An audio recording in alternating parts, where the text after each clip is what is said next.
George Bush here. Hell of a story.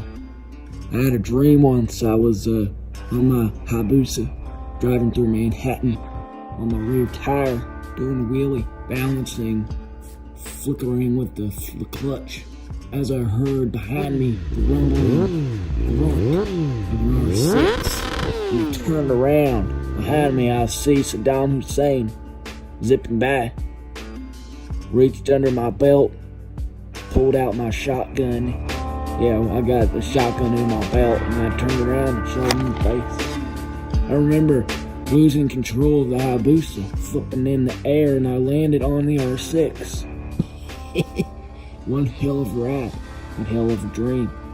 And I woke up, and I just felt like that was it.